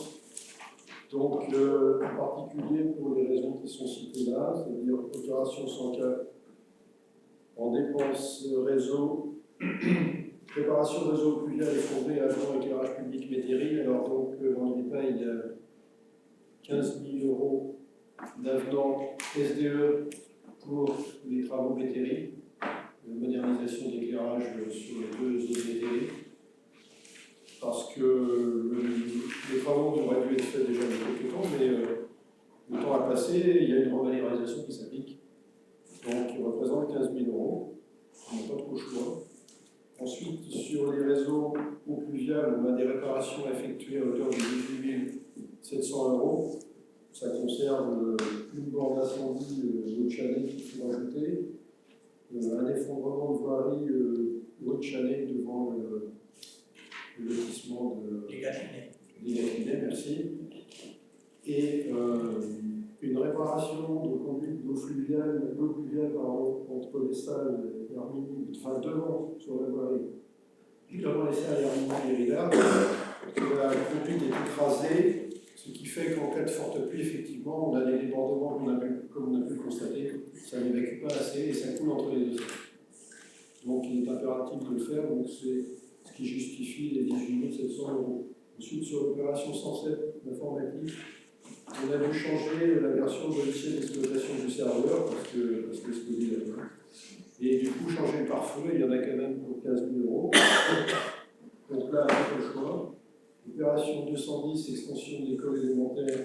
Donc il y a des formules de révision de prix à hauteur environ de 10 000 €, puisqu'il y a des travaux qui sont produits plus tard que prévu initialement. Et il y a l'installation de la pompe à chaleur, solution qu'on a validée précédemment, à hauteur d'environ 29 000 € pour des nouveaux locaux. Ensuite, donc voilà, donc sur les dépenses qui sont supplémentaires, donc par contre, dans les recettes, une subvention d'investissement pour l'extension des écoles élémentaires qui vient de la région à 53 314 €, subvention que nous n'avions pas prévue, donc on inscrit en recette. Et pour équilibrer la chose, on inscrit une opération d'emprunt à hauteur de 34 000 €, ce qui fait que, comme on avait déjà un petit bout précédemment, on a 35 000 € d'emprunt mais qu'il ne sera pas nécessaire de faire. Voilà le concours de la délibération de l'ADL. Est-ce que vous avez des questions, des remarques? Oui. Concernant l'éclairage public, j'ai eu plusieurs personnes qui m'ont interrogé parce qu'il y a eu certaines zones qui sont des problématiques d'éclairage depuis un certain temps. Est-ce que vous avez une explication à ça? Est-ce que c'est le SDE qui doit intervenir? Alors, il a fallu qu'on soit consultant, mais c'est malheureux avec le SDE, c'est vraiment pénible. On avait un interlocuteur policier avec qui notre relation se passait bien sur le terrain. On a signé depuis fin décembre 2022, dans le projet. Et puis, on disait qu'il travaille sur le projet. C'était des réalisations qui étaient prévues pour l'année 2023. Et là, à l'automne, on ne voyait toujours rien venir. Donc, on renvoyait des mails et on nous a dit: ah oui, mais monsieur, je ne vais pas citer son nom, il est en arrêt maladie depuis le mois de janvier. Personne ne nous a confirmé et nous a dit prenez contact avec monsieur Intel qui a pris le relais de la personne en arrêt. Et donc, on a eu une réunion ici en mairie avec les gens du SDE pour mettre les choses au point. Ils se sont excusés en fait du manque de communication. Et ils nous ont dit: bah ouais, mais oui, en fait, c'est lui qui réalise des études pour l'éclairage public. Oui, il n'avait toujours pas rendu ses études alors qu'ils étaient missionnés depuis le début de l'année 2023. Donc, vous pensez bien que moi j'ai été violent, je dit: vous foutez de nous, à la limite, on se demande si on sortirait pas du SDE, si on serait mieux servi. Après, on dit: bah, vous avez vu les subventions qu'on vous donne, c'est 50% sur le montant des travaux. Aujourd'hui, il y a bien des communes qui tapent à la porte du SDE parce qu'il y a quand même des aides. Mais donc là, ils se sont engagés et depuis, comme par hasard, 15 jours, 3 semaines après, on a reçu les études, ça y est, avec les avenants. Et donc, ils s'engagent, maintenant que les avenants sont signés, à réaliser les travaux janvier ou février 2022. Ils commandent le matériel, ils sont en train de commander le matériel. Et en fait, il s'avère qu'il faut faire plus de travaux parce que c'était vieillot. Dans le lotissement des Métairies, un lotissement qui a, je pense, ceux qui connaissent, 40 ans. Donc, il y a des rues, mais on a réussi à rétablir. Là, j'ai dit: bah, essayez, ils ont réussi. La rue du Chêne Sec, aujourd'hui, elle est éclairée. Vous descendez dessus, vous voyez combien de temps ça va tenir. Parce que quelquefois, il suffit de journée de pluie, puis ça y est, ça redit bon. Il y a juste là des chaumes, là, carré qu'on est là. Non, mais c'est pénible. Et aujourd'hui, on nous dit: on a un type d'ampoule, les ampoules ballon fluo, là, où ils n'ont plus le droit, ils n'ont plus le droit de remplacer, donc ils n'ont plus de stock, donc ils disent: renouvelez votre éclairage public, et puis vous passerez en LED, et puis là, il n'y aura pas de souci. Sauf que quand vous circulez dans les communes, les ballons fluo, il y en a partout. Il y a encore 2 ans d'utilisation, je ne sais pas comment les collectivités vont faire pour se mettre aux normes l'éclairage public sans ces lumières-là, parce que, alors eux nous disent: on n'aura plus besoin de les poser. Donc ils nous proposent des plans prévisionnels d'investissement et des financements sur 13 ans. On a presque la moitié de notre pôle d'éclairage public qui n'est pas légal. On a 1000 candélabres dans la commune, avec les lotissements seniors. Et on en a presque un peu plus de 500 qui sont pas aux normes. va remplacer dans les 2 ou 3 ans qui viennent. Et je ne sais pas comment les collectivités, enfin comment les entreprises déjà, vont arriver à réaliser tous ces travaux. On aurait aimé que ce soit fait début 2023, pour donner du prix de l'énergie. Ah oui. Donc ils ont foutu dedans et ils nous demandent maintenant d'argent. Ah bah ouais, parce que les travaux arrivent plus tard, donc ça coûte plus cher. les matériaux, On va parler notamment de la rue de Saint-Médard. Je me demandais si c'était le travaux justement qui est en jeu oui, je suis signalé. Non, mais ne vous tracassez pas. J'aurais dit, mais est-ce que c'est à nous de louer une nacelle et de changer les angles? Et alors, ils me disent non, on n'a plus le droit, mais là, le dernier coup, là, après, en fait, l'attention qu'il a eue, le responsable du terrain public a dit, M. Péricot, on va trouver une solution pour vous dépanner, mais ces deux points-là ne sont toujours pas remplacés. Donc c'est janvier-février, c'est ça? Janvier-février, en début d'année. La rénovation du lotissement des métairies, Est et Ouest, c'est prévu pour le premier trimestre. Ah oui. Ah bah oui, mais là, il commande. Après, il faut que oui, il le fasse les travaux. Bon, après, toutes les rues du lotissement des métairies ne sont pas sans éclairage. Il y a quelques rues qui c'était vraiment la rue de. Non, voilà. L'allée des choses, c'est sur une partie de la rue des métairies qui montait vers la rue de Seine. Concernant l'ADM numéro 2, il est proposé au conseil municipal de voter la décision modificative numéro 2 telle qu'elle a été présentée. Merci, question. Y a-t-il des oppositions? Les affluents, 1, 2, 3. Merci. Qui couverture de crédit 2027? Donc, jusqu'à l'adoption du budget, jusqu'au 15 avril, en l'action des adoptions du budget, l'exécutif de la territoriale peut, sur autorisation de l'organe délibérant, engager, liquider et mandater les dépenses d'investissement dans la limite du quart des crédits ouverts au budget de l'exercice précédent, donc pour tous les crédits afférents au remboursement de l'année. Donc, ce qu'on propose, c'est les crédits d'investissement, sachant que pour le fonctionnement, il n'y a pas de limite. On peut commencer le budget, enfin l'année, sans avoir voté le budget, le fonctionnement, c'est pas un problème. Pour l'investissement, il faut définir au maximum 25% du montant de l'an passé. Donc, comme on l'a vu en commission, ce qu'on propose, alors c'est nettement, sur les 3 budgets, le principal, l'assainissement et l'énergie renouvelable, de mettre les valeurs sur chacune des opérations à 25% du montant de l'an passé, voté l'an passé, sachant qu'on en aura probablement pas besoin partout, mais on ne sait jamais s'il y a une école qui intervient, on n'est pas complètement démuni. Donc on avait vu en commission que ça ne posait pas de problème, donc on vous propose de rester sur cette possibilité de 25% d'ouverture des crédits proposés, tels que vous les avez dans les tableaux, dans le document. Est-ce qu'il y a des questions?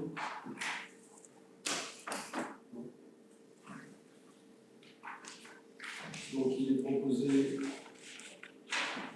de vous autoriser M. le maire à engager, liquider et mandater les dépenses d'investissement dans la limite du quart des crédits ouverts et du budget de l'exercice précédent selon la partition suivante.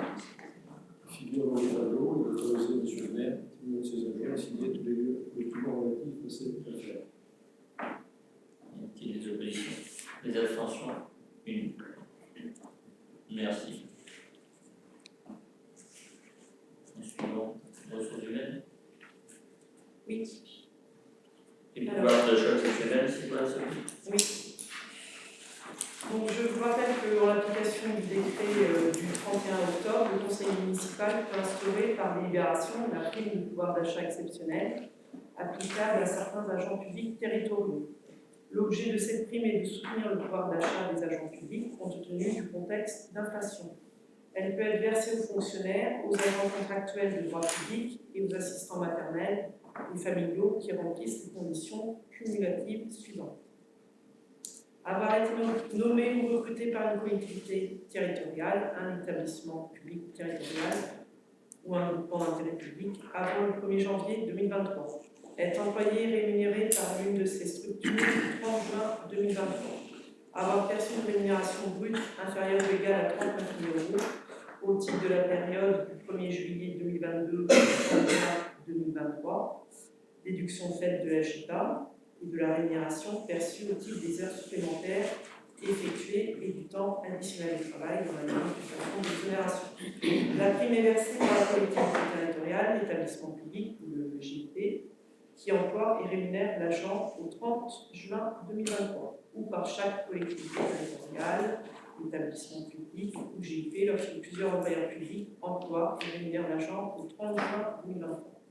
Il appartient à l'organe délibérant de déterminer le montant de la prime dans la limite du plafond prévu pour chaque niveau de rémunération défini par le décret.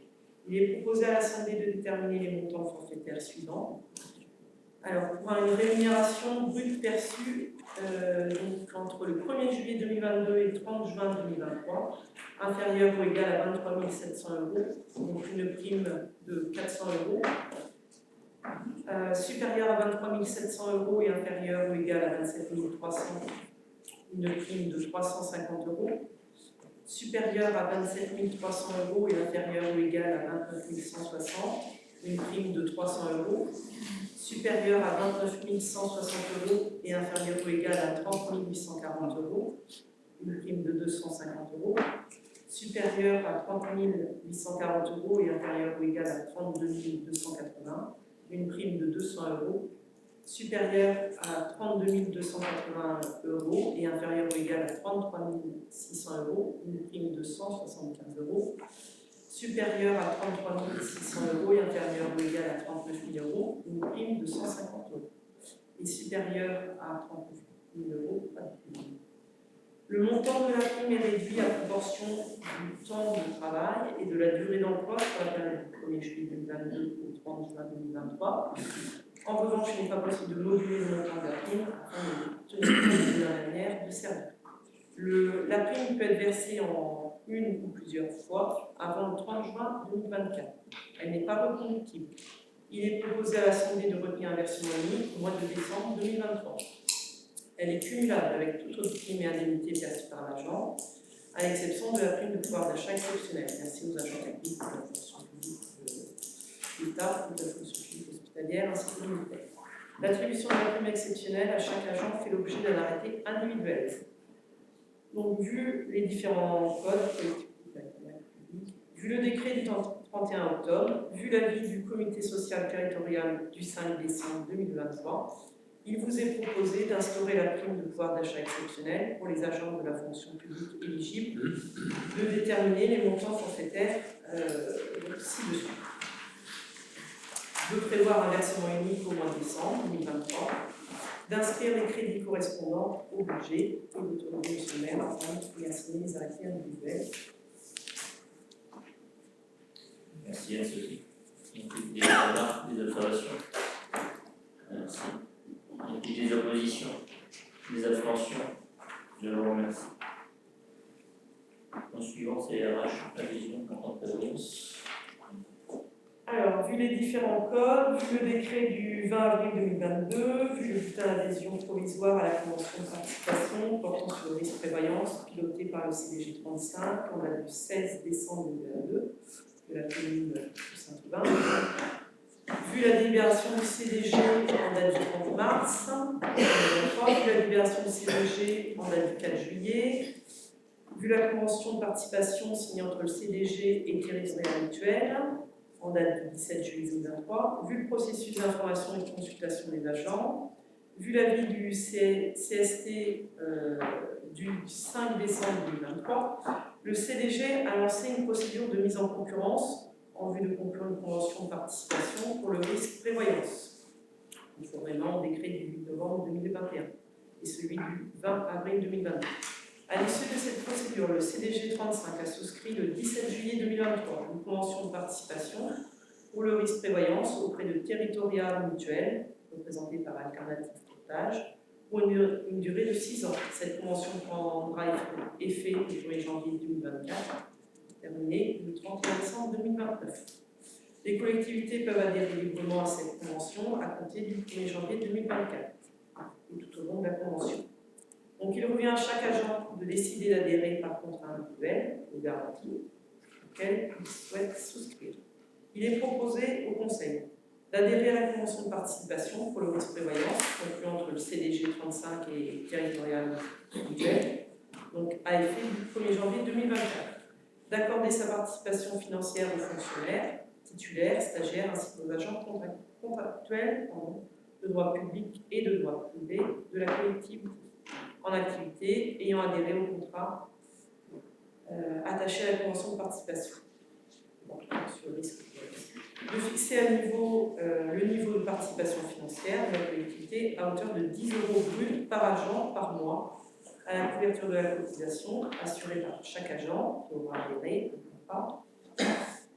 D'autoriser l'autorité territoriale à signer la convention d'adhésion à la convention de participation et tout acte impliquant, d'inscrire au budget les crédits nécessaires au versement de la participation financière.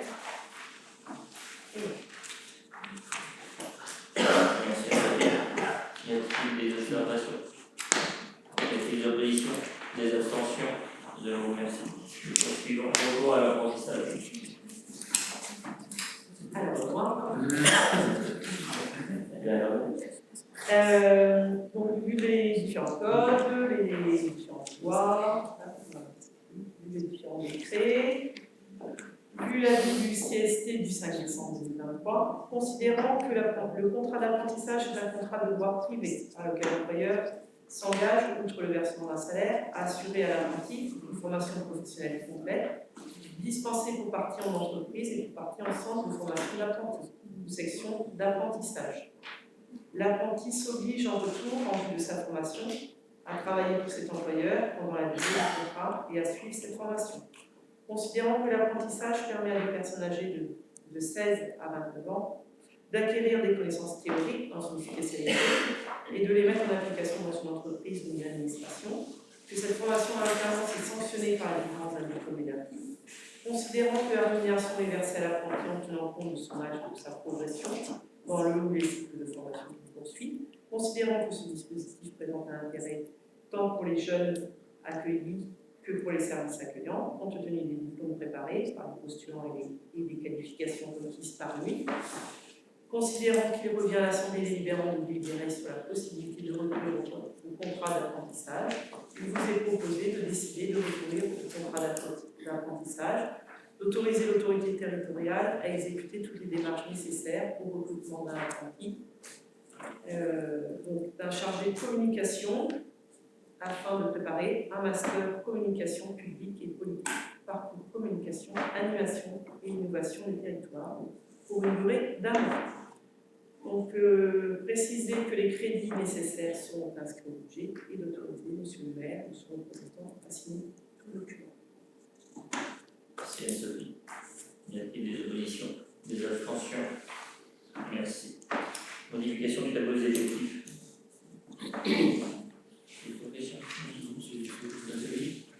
Alors, vu les différents codes, les collectivités territoriales, vu la loi du 13 juillet 1983, il appartient donc au conseil municipal de fixer l'effectif des emplois nécessaires au fonctionnement des services. Compte tenu des places libres au tableau des effectifs, notamment à la suite d'avancement et de promotion, des recrutements, des évolutions à venir au sein de la collectivité, je vous propose ainsi de supprimer les emplois non nécessaires à la collectivité au tableau des effectifs. Donc, il est proposé au Conseil d'adopter la proposition et de modifier le tableau des emplois à compter du 12 décembre 2023. Merci à Sophie. Y a-t-il des oppositions? Des abstentions? Merci. Nous continuons en culture. Demande de subvention au salon militaire. Le salon des artistes et ornementaux a été créé en 2015. Il a pour vocation d'ouvrir le plus grand nombre d'accès à la culture en faisant participer les habitants aux ateliers d'art plastique, de lecture et des rencontres musicales en partenariat avec l'école de musique de Villers, tout en sollicitant écrivains, artistes du territoire et d'ailleurs. Il s'agit d'un salon généraliste ouvert à toutes les formes pratiques d'art et d'écriture et l'entrée est gratuite. La première édition d'un travail collaboratif entre 3 bibliothèques a vu le jour en 2019. Notre gare Saint-Germain-sur-Île et Saint-Thomas-de-Lisieux, l'engouement du public pour les actions proposées en bibliothèque perdure depuis avec l'arrivée d'une 4e bibliothèque participante en 2020 en Douai-Moline. En 2022, 2 nouvelles bibliothèques se sont jointes, Saint-Léonard-sur-Île et Vialy-sur-Cléron. Les organismes civiques sont mobilisés pour promouvoir localement la littérature jeunesse, la pratique de l'éducation artistique et l'encouragement à rencontrer les auteurs artistes dans le monde et lors du salon du livre. Donc il s'agit, je vous rappelle, pour les bibliothèques de se coordonner entre elles pour pouvoir financer des animations des auteurs ou des artistes qui se produisent dans les bibliothèques, mais ce qui donne à certaines communes qui n'ont pas trop de budget pour faire, ni beaucoup de temps de présence à genre en bibliothèque, la possibilité d'avoir des animations, autrement ce n'était pas possible, et ça marche très très bien, donc elles sont toujours complètes. Donc la 7e édition du Salon du Livre qui s'est tenue dimanche 30 novembre. Non, c'est 19 novembre. Bah, tu me coupes. Elle a accueilli un très bon nombre important de visiteurs, très grand nombre, un nombre important.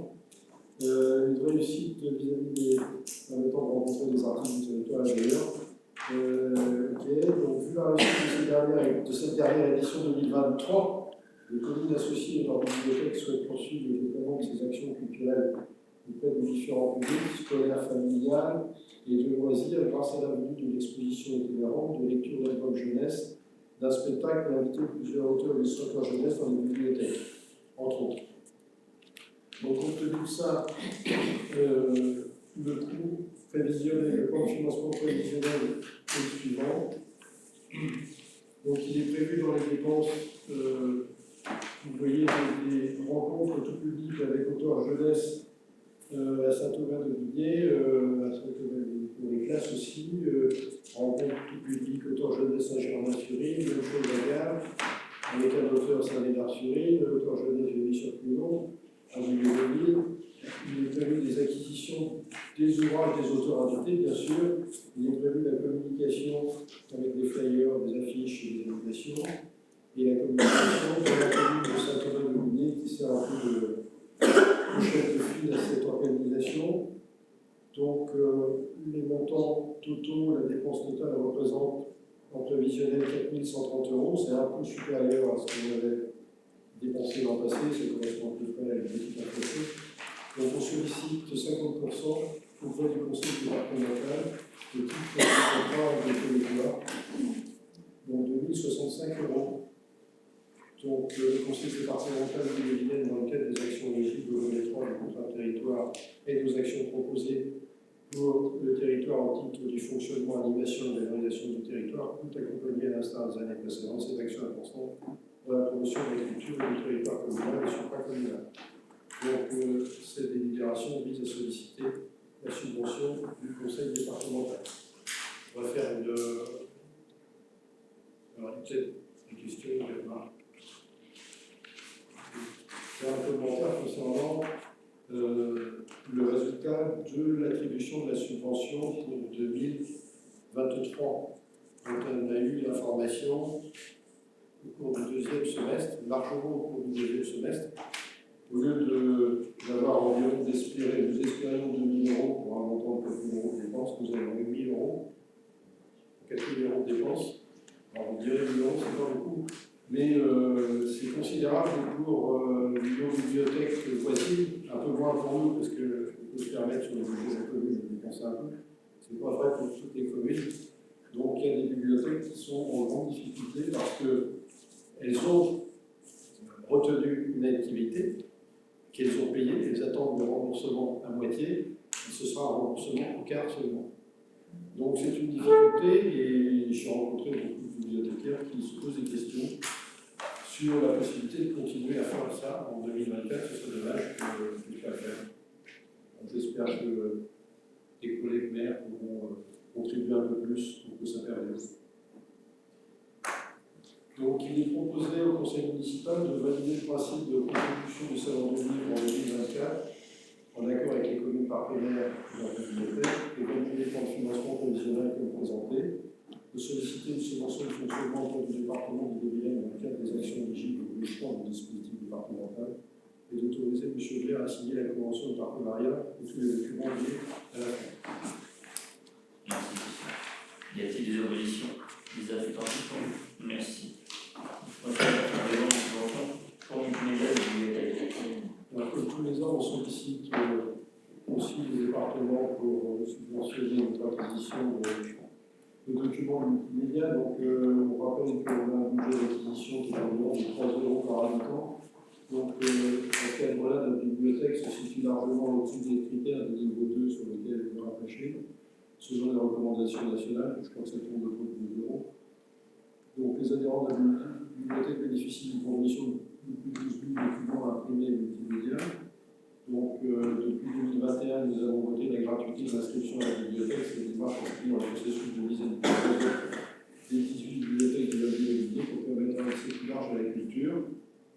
Bon, okay. Donc, la subvention sollicitée permettra à la commune de continuer de proposer une offre de prêt attractive pour les documents multimédia, renforçant ainsi la fréquentation de la bibliothèque et justifiant le développement de ses valeurs de la sous personnel et sa surface.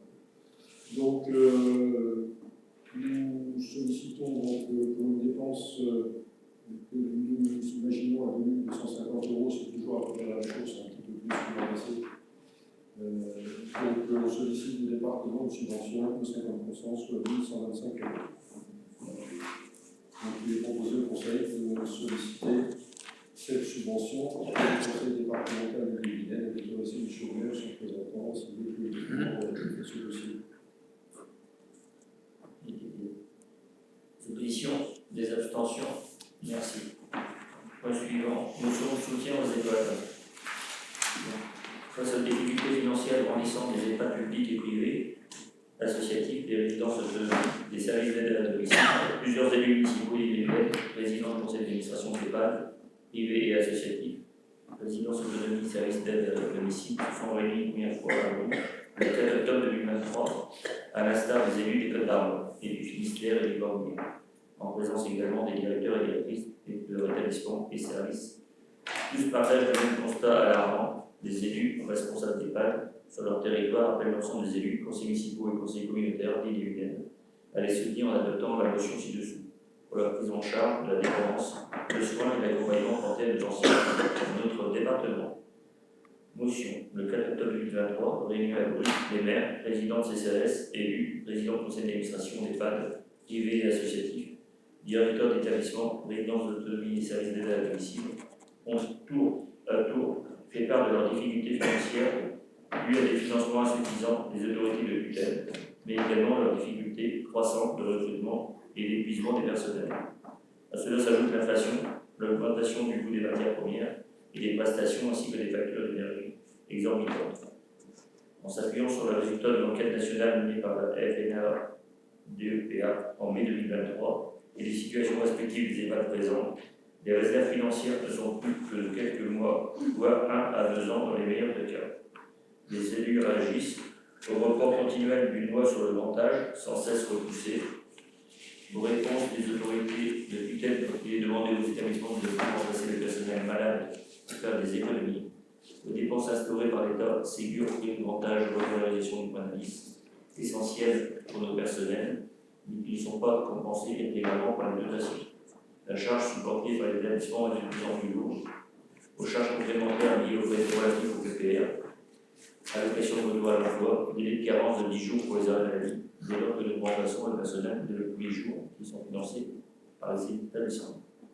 Au fait de faire supporter aux familles des charges non financées induisant des coûts de loyer plus importants, les élus dénoncent les réponses de l'État et de l'Agence régionale de santé. Mutualisation ou fusion.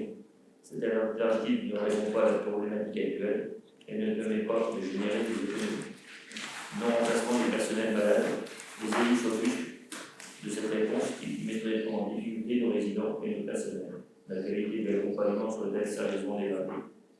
L'attribution de crédits non reconductibles ne garantit en rien l'équilibre budgétaire ni la pérennité d'un bon fonctionnement des établissements. Les élus locaux s'associent à l'ensemble des élus mobilisés pour présenter une motion de soutien aux EHPAD, résidences autonomes et services de l'ensemble des communes de la région Bretagne.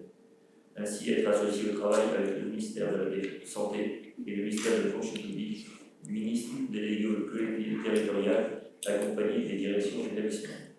S'associer à une mission de conseil quant au recours à juridique, aussi de nos communes vis-à-vis de l'État.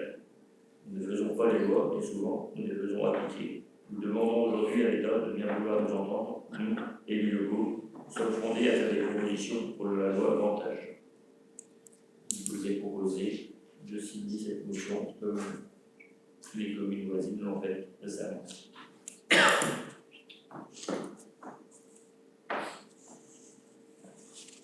Y a-t-il des oppositions? Des abstentions? Merci. Le point suivant, c'est dans le même style, c'est la convention de participation à l'étude juridique. Le collectif des élus de soutien aux EHPAD en danger a souhaité mener une étude juridique sur l'opportunité du tester en justice contre l'État pour manquement à sa responsabilité dans le financement des EHPAD publics.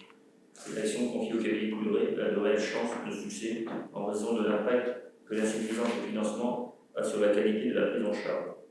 Une convention avec la commune de La Roche-Jolie dans le 22 qui porte la mission est proposée pour participer à ces frais d'études. À ce jour, 60 communes et associations ont confirmé leur participation pour les deux départements 22 et 35, sachant qu'il manque les retours des deux autres départements. Les frais seront inférieurs à 130 par participant. Donc cette convention concerne l'étude juridique uniquement et n'engage en aucun cas les communes ou intercommunalités participant à s'engager dans une démarche conventionnelle. Puis il est proposé de s'associer à l'étude juridique qui est équilibrée via la commune de La Roche-Jolie en participant aux frais au prorata du nombre d'entrées participants. D'entités participants et des oppositions.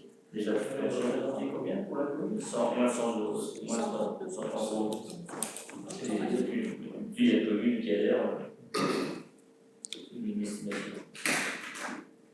L'opposition. Pas d'abstention. Merci. Le point qu'on a rajouté également ce soir, c'est la délibération dans l'autorisation d'adhérer au contrat d'assurance des risques statutaires du CDG. J'expose à l'Assemblée l'opportunité pour la commune de Sainte-Valerie de pouvoir souscrire des contrats d'assurance des risques statutaires et du personnel, garantissant les frais laissés à la charge et en vertu de l'application des textes régissant le statut de ces agents. Le CDG 35 peut souscrire un tel contrat pour son compte en mutualisant les risques. Notre collectivité adhère au contrat ou en cours dont l'échéance est fixée au 31 décembre 2023 et que compte tenu des avantages d'une consultation bouclée effectuée par le CDG, il est proposé d'adhérer au contrat de groupe d'assurance des risques statutaires mis en place par le CDG 35.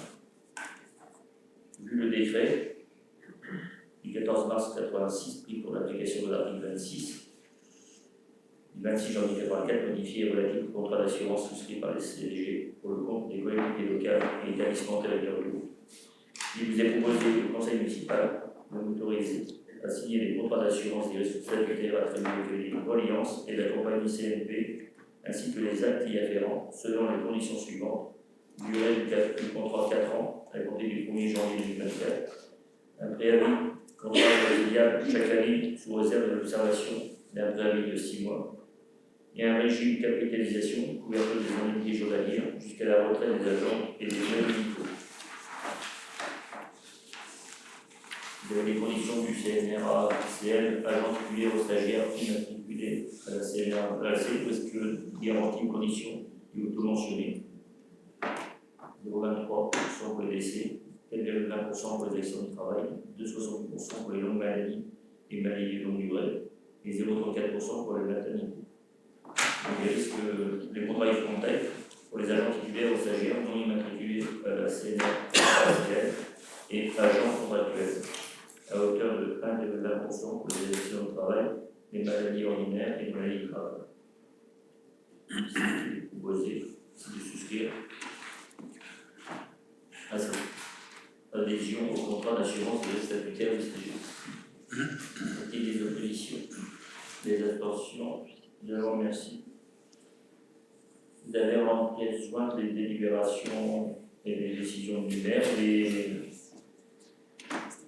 les factures au cours du mois de novembre dernier. Les détails d'arbres des écoles. Nous adhérons à la lutte contre la loi avec la société FGNON. C'est un forfait de Chasseur, Pierramont, pression de Nickel, GNR également, préparation de l'acte d'éclairage, consultateur, qui consulte, Eurovia et DASA. Vous avez également les décisions du maire concernant les non-préemptions des DIA, de Saint-Médard, Adelimène, de Normandie et de la rue Jean-Yves, et le calendrier prévisionnel des séances du conseil municipal du premier semestre 2024. 22 janvier, 26 février, 25 mars, 22 avril, 27 mai et 1er juillet.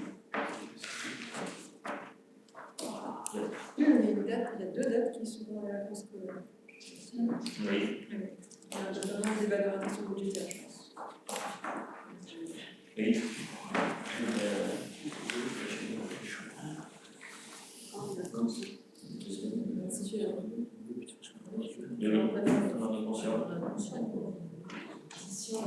On a vu ça. Oui.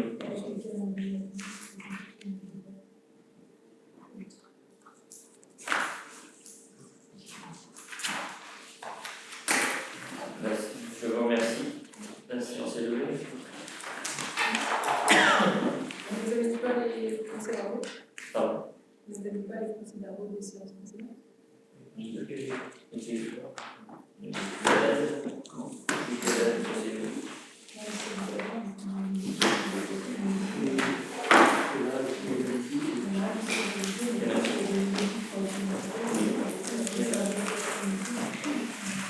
C'est récent, demande, alors on va valider un des deux, et le prochain, on va dire au prochain conseil municipal de on va valider un.